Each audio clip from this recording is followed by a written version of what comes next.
धरने पर बैठे अधिवक्तागण अपनी मांगों को लेकर दृढ़ हैं।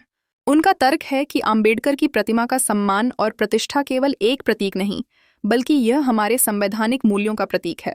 वे यह सवाल उठा रहे हैं, ग्वालियर हाई कोर्ट परिसर में बाबा साहब डॉक्टर आम्बेडकर की प्रतिमा स्थापित करने की अनुमति मिलने के बाद वकीलों का धरना प्रदेश की राजनीतिक और सामाजिक स्थिति को उजागर करता है।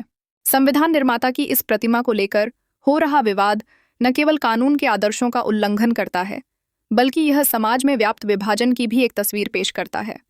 धरने पर बैठे अधिवक्तागण अपनी मांगों को लेकर दृढ़ हैं। उनका तर्क है कि आम्बेडकर की प्रतिमा का सम्मान और प्रतिष्ठा केवल एक प्रतीक नहीं, बल्कि ये हमारे संवैधानिक मूल्यों का प्रतीक है। वे यह सवाल उठा रहे हैं कि स्वतंत्रता और समानता के विचारों के खिलाफ खड़े होना क्या उचित है। क्या सरकार को आम्बेडकर जैसे महान व्यक्तित्व के प्रति इतना सम्मान नहीं दिखाना चाहिए? दूसरी ओर विरोध करने वाले वकीलों का नेतृत्व कर रहे सवर्ण वर्ग के लोग अपनी उपस्थिति के माध्यम से अपनी स्थिति को बनाए रखना चाहते हैं। क्या यह केवल व्यक्तिगत स्वार्थ की लड़ाई है या सच में एक गहरी व्यवस्था की प्रतिक्रिया है? इस मुद्दे ने एक बार फिर से विचार करने के लिए मजबूर किया है कि क्या समाज में आम्बेडकर के विचारों की गूंज को स्थान मिलेगा या हम विकास के मार्ग में पीछे रह जाएंगे। इसका उत्तर हमें अपने विकासशील समाज में ही तलाशना होगा। ऐसी ही खास खबर देखने के लिए हमारे चैनल प्रदेश जननायक दस्तक टीवी को लाइक, शेयर एवं सब्सक्राइब करना न भूलें और उसके साथ ही बेल आइकन को दबाना भी न भूलें।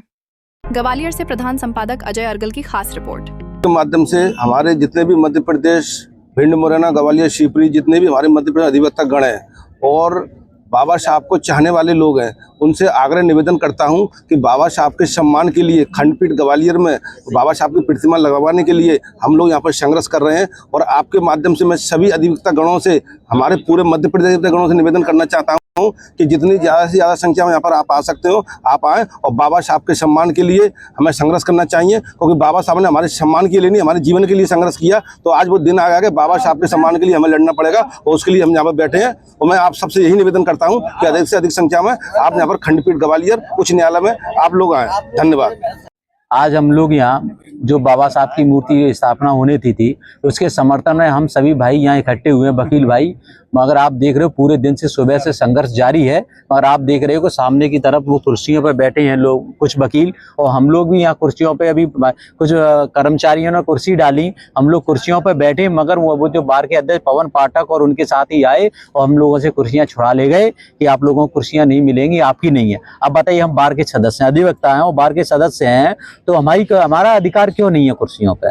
तो आप बिल्कुल आप ये समझ ली कि आज़ादी के इतने वर्षों बाद, कम से 70 वर्ष से 75 वर्षों के बाद, और ये देश संविधान से चल रहा है और संविधान के चलने पर, संविधान के तहत चल रहा है और संविधान के होते हुए भी आज जातिवादी मानसिकता के लोग खुलेआम में प्रशासन के सामने हमारे यहाँ से, हमारे नीचे कुर्सियाँ खींच ले गए और हम लोग जमीन पर बैठे।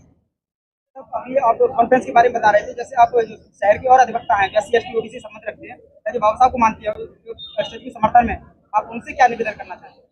बाकी के काफी लोग अधिवक्ता SC ST के यहाँ, OBC के यहाँ इकट्ठे हुए हैं। बाकी के हमारे साथी और आ रहे हैं, काम सब अपने काम निपटा के आ रहे हैं। बाकी काफी संख्या में कुछ लोग हम यहाँ बैठे हैं, कुछ लोग बाहर खड़े हैं, उधर बैठे हैं। सभी भाई जो बाबा साहब को में आस्था रखते हैं, जो बाबा साहब को अपने आप को सिपाही कहते हैं, बाबा साहब की औलाद कहते हैं, वो सभी बाबा साहब के सम्मान के लिए आज जान देने के लिए तत्पर खड़े हैं।